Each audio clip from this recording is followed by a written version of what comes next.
Dalam kunjungannya di Manila, selain untuk menghadiri World Economic Forum dan melakukan pertemuan bilateral dengan Presiden Filipina, Presiden SBY juga diagendakan untuk menerima penghargaan dari WEF dan gelar kehormatan dari Presiden Filipina. Global Statesmanship Award adalah sebuah penghargaan yang ditujukan bagi para tokoh dunia yang dinilai memenuhi kriteria tertentu, antara lain aktif menyerukan perdamaian dan toleransi dan dianggap berkontribusi atas kemajuan di suatu bidang tertentu. Presiden SBY dinyatakan berhak untuk menerima penghargaan ini berdasar penilaian atas peran dan kontribusinya terhadap kemajuan ekonomi Indonesia dan kontribusi di berbagai dialog internasional.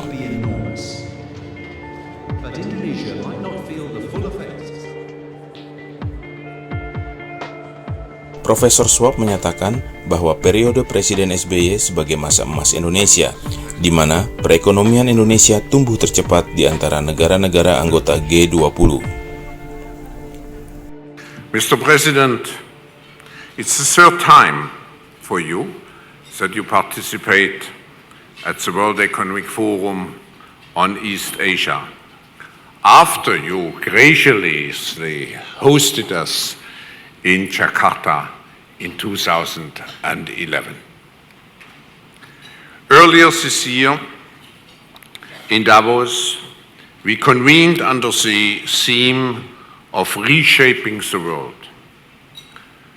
Today, the World Economic Forum has the great honor to call on you in order to recognize the many ways in which you have reshaped during your 2 terms as the President of the Republic of Indonesia.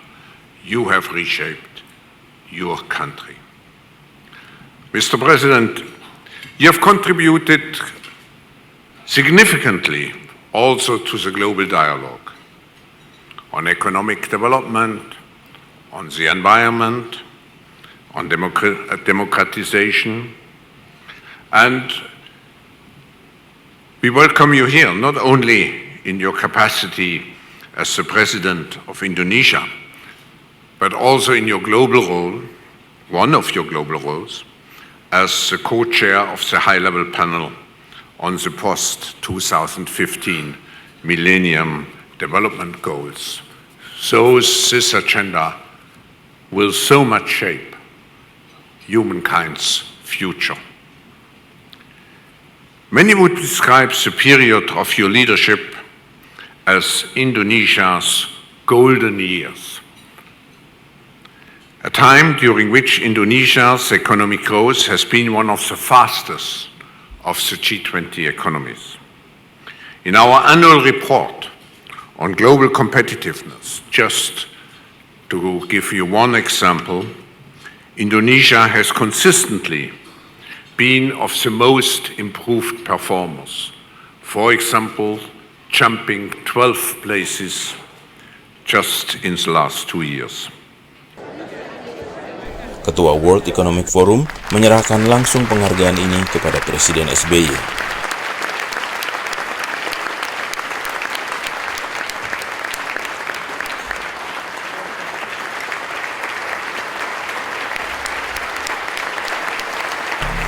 Presiden SBY atas nama rakyat Indonesia menyampaikan ucapan terima kasih dan menyampaikan bahwa rakyat Indonesia adalah inspirasi dan penyemangat bagi dirinya. Thank you. Well, my first order of business is to thank you, Professor Klaus, for your personal friendships and for your active and continued engagement with Indonesia.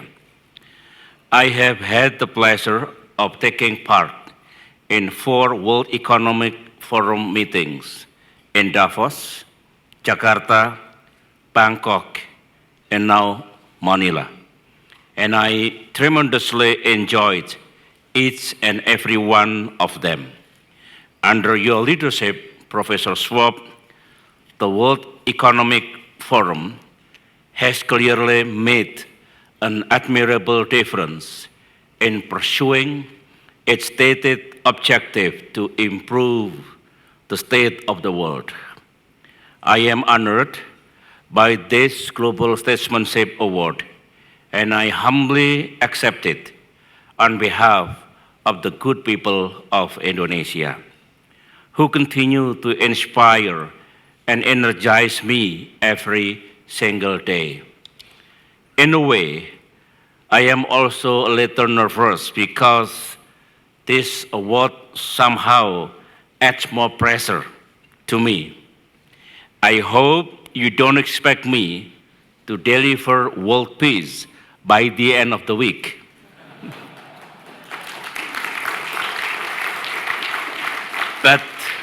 But I'll see what I can do. I am well aware that history will ultimately judge my presidency well after I leave office in October this year, and I hope it will be kind to me. But I do stand before you now with a sense of pride for what Indonesia has become today. In a world marked by political turbulence, economic uncertainty, and strategic tensions, Indonesia does have a good story to tell, one that can perhaps inspire others. Indeed, we have come to a very unique place in our history. Many pundits designate us an emerging economy based on our achievement as a $1 trillion economy and a member of the G20.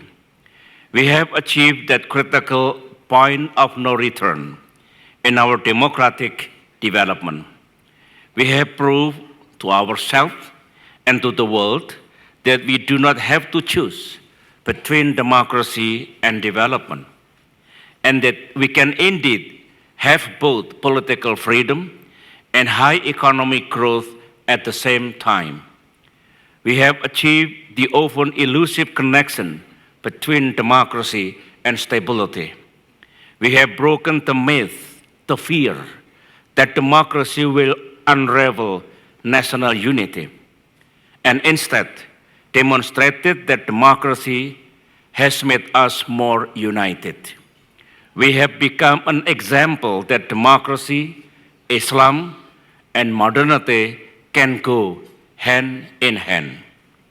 Remarkably, we achieved all these things in a relatively short time, within 10 years since Reformasi began in 1998. Yes, sometimes these things get to be taken for granted, but I think that this is a historic feat that we can indeed be proud of.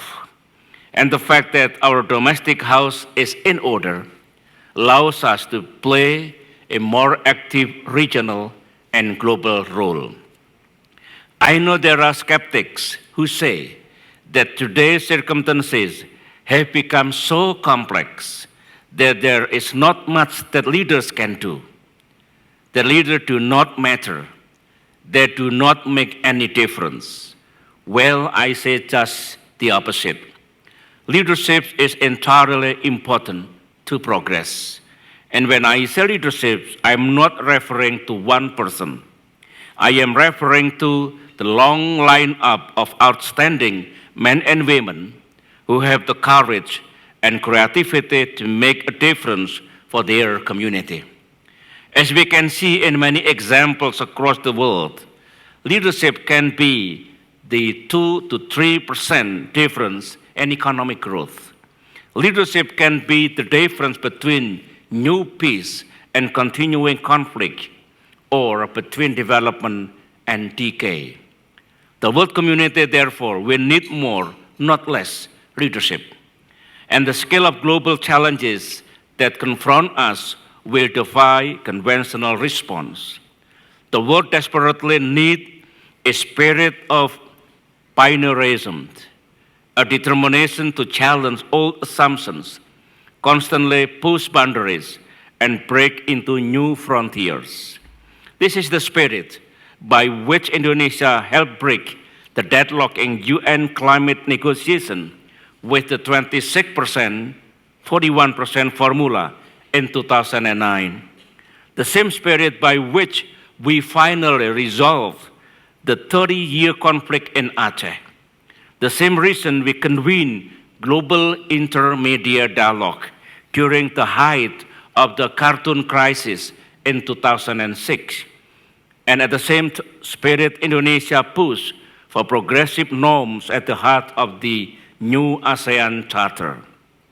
We will need plenty of pioneering spirit to resolve challenges of our time: green growth, rebalancing the world economy, poverty and inequity, promoting unity among Abrahamic faith, and others.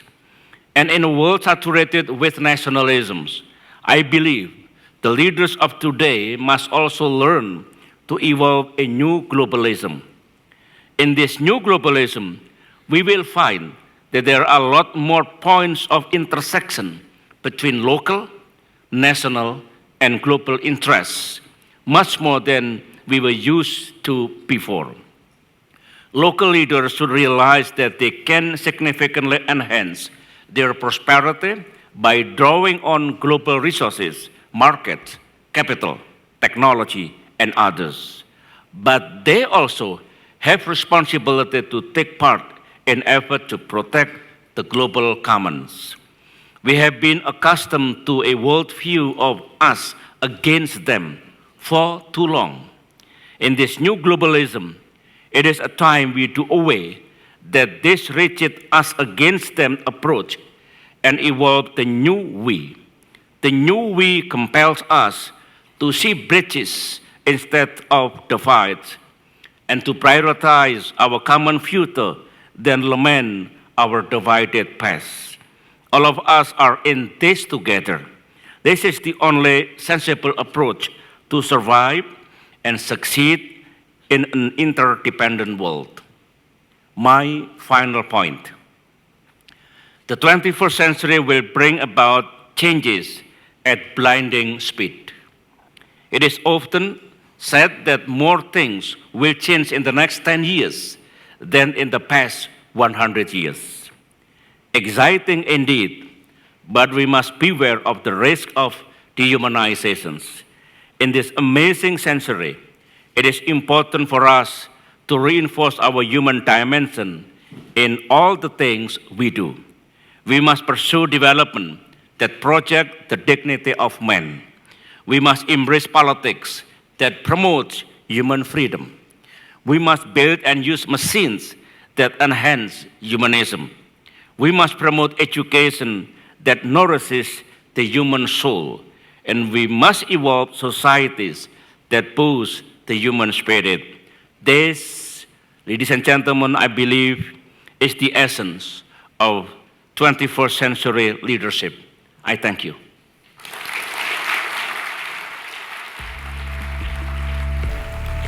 Presiden SBY menjadi salah satu tokoh dunia yang terpilih untuk menerima penghargaan ini. Bahkan tahun 2014 ini adalah kali kedua Presiden SBY menerimanya, namun dari forum yang berbeda. Selain penghargaan Global Statesmanship Award, Presiden SBY juga menerima gelar kehormatan Sikatuna with the rank of Raja dari Presiden Filipina. Presiden SBY dianggap sebagai kakak tertua yang dihormati di wilayah ASEAN karena komitmennya menjaga hubungan baik, senantiasa mendukung negara-negara ASEAN, dan selalu membagi kearifannya sebagai pemimpin.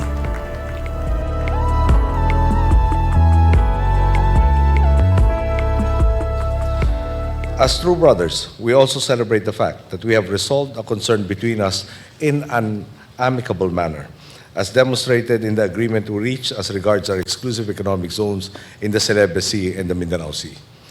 This, I believe, serves as an important reminder of what can be achieved when parties come to the table with a sincere commitment to engage in meaningful dialogue and uphold the rule of law.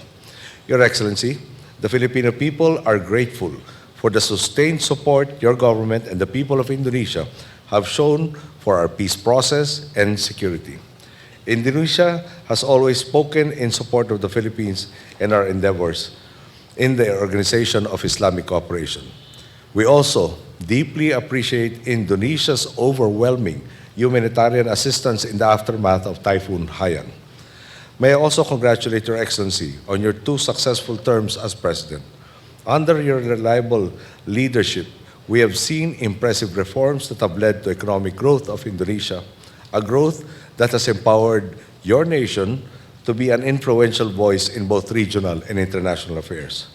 Mr. President, as you may well remember, the last time we saw each other in Myanmar, I referred to you as our uncle, which in my dialect is Bapa, because you have acted like a real uncle to all of us in sharing with us your wisdom.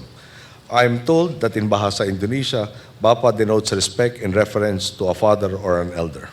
Regardless of its definition, whether in Kapampangan, my dialect, or Bahasa Indonesia, Bapa is a word attributed to an elder held in high esteem, which perfectly describes Your Excellency. And it is such that I pay tribute to you tonight by conferring on you, as a mark of the appreciation and esteem of our Republic, our highest order of diplomatic merit, which is the Order of Sikatuna with the rank of Ra.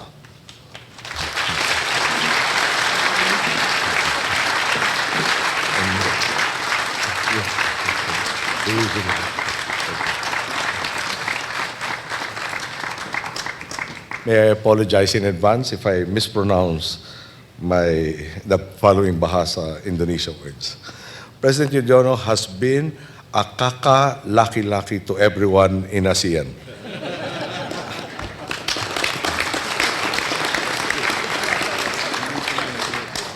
I am told that laki-laki pertains to man in your language, while in Filipino, laki means big. So we can really say that President Yudhoyono is not only our big brother, but also our lucky charm.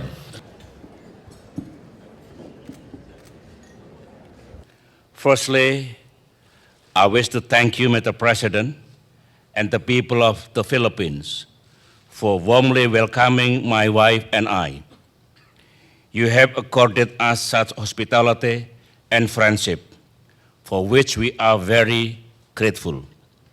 In particular, I am humbled that your government has accorded me with the Order of Sikatuna, with the rank of Raja.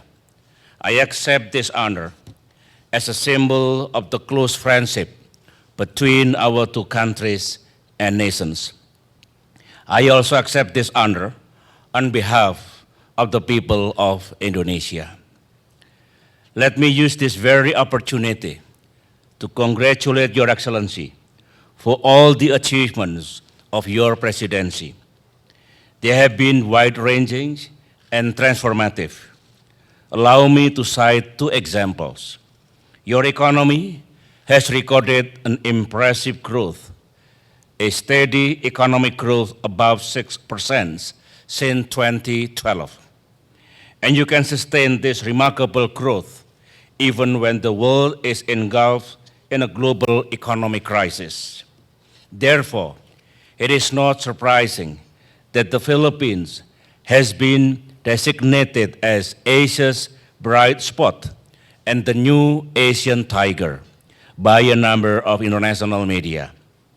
Such economic successes cannot be separated from your effort to eradicate corruptions.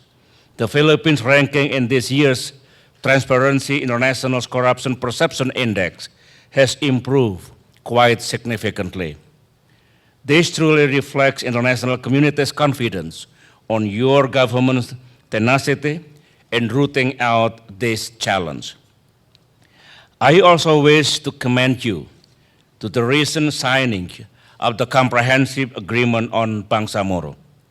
This achievement will further contribute to lasting peace in your country. Indonesia is proud to have taken part in the peace process in the southern Philippines through the Organizations of Islamic Cooperation. I am confident that building on this peace dividend, your country will gain more success in many other fields. I believe we should combine our respective potential and strengths for the common goods of our people. And I am glad that our bilateral relations are indeed on the right track, with plenty of room for further expansion. We should seize the momentum from the historic achievement we made during today's bilateral meeting, particularly on our agreement on the delimitations of our exclusive economic zone borders. By having this agreement, we can boost our cooperation in maritime and ecotourism sectors, while at the same time tackle transnational crimes. Such an agreement shows to the region and the world that with strong determination, countries can resolve their maritime dispute peacefully through negotiation. Hence, we reject the use of force to resolve any kind of outstanding border dispute. Tak berlebihan bila rakyat Indonesia harusnya berbangga atas prestasi yang sudah dicapai Presiden SBY. Segala upaya dan kerja kerasnya telah terbukti dan diakui oleh dunia internasional lewat berbagai penghargaan dan gelar yang diterimanya. Dan Indonesia menjadi negara yang memiliki peran penting baik di wilayah regional maupun internasional di bawah kepemimpinan Presiden SBY. Selamat Pak Presiden.